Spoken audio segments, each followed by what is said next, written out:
जय श्री कृष्णा। वैशाख महीने की कृष्ण पक्ष की वरूथनी एकादशी की कथा व महात्म। धर्मराज युधिष्ठिर बोले, हे भगवान, वैशाख महीने की कृष्ण पक्ष की एकादशी का क्या नाम है तथा उसकी विधि क्या है और उससे कौन से फल की प्राप्ति होती है, सो कृपा पूर्वक कहिए।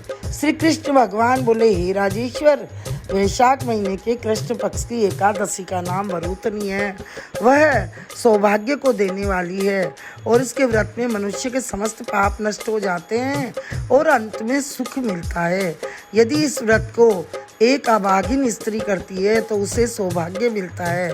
वरूथनी के व्रत के प्रभाव से ही राजा मानधाता स्वर्ग को गया था। इसी प्रकार धुंधमार आदि भी स्वर्ग को गए। वरूथनी एकादशी के व्रत व इसका फल 10 सहस्त्र वर्ष तपस्या करने के फल के बराबर है।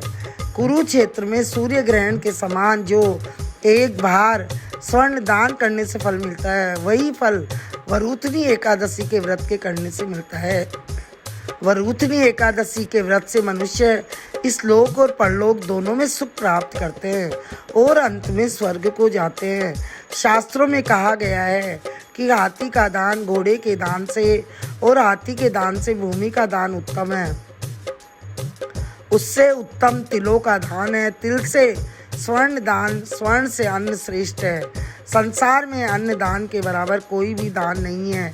अन्न दान से पितृ देवता मनुष्य आदि सब तृप्त हो जाते हैं। शास्त्रों में कन्यादान के बराबर इसको कन्यादान के बराबर माना गया है।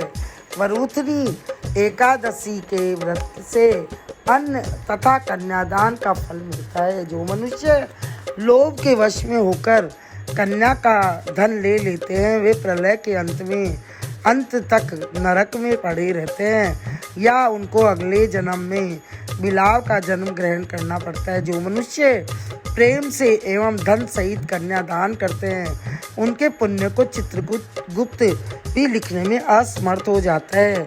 जो मनुष्य इस वरूथनी एकादशी का व्रत करते हैं, उनको कन्यादान का फल मिलता है।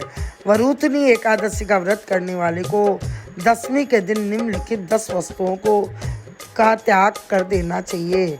कांसे के बर्तन में भोजन करना, मांस, मसूर की दाल, चना, कोदो, शक, मधु, शहद, दूसरे कान, दूसरी बार भोजन करना, स्त्री संग या अन्य किसी के साथ मैथुन करना, ये 10 चीज़ें नहीं करनी चाहिए। उस दिन जुआ नहीं खेलना चाहिए तथा शयन नहीं करना चाहिए। उस दिन पान खाना, दातुन करना, दूसरे की निंदा करना तथा चुगली खाना और पापियों के साथ बातचीत भी नहीं करनी चाहिए। उस दिन क्रोध, मिथ्या भाषण का त्याग कर देना चाहिए। इस व्रत में नमक, तेल और अन्न वर्जित है। हे राजन, जो मनुष्य इस एकादशी को विधि पूर्वक व्रत करते हैं, उनको स्वर्ग लोक की प्राप्ति होती है। इस व्रत के महात्म को पढ़ने से 1 सहस्त्र गोदान का फल प्राप्त होता है।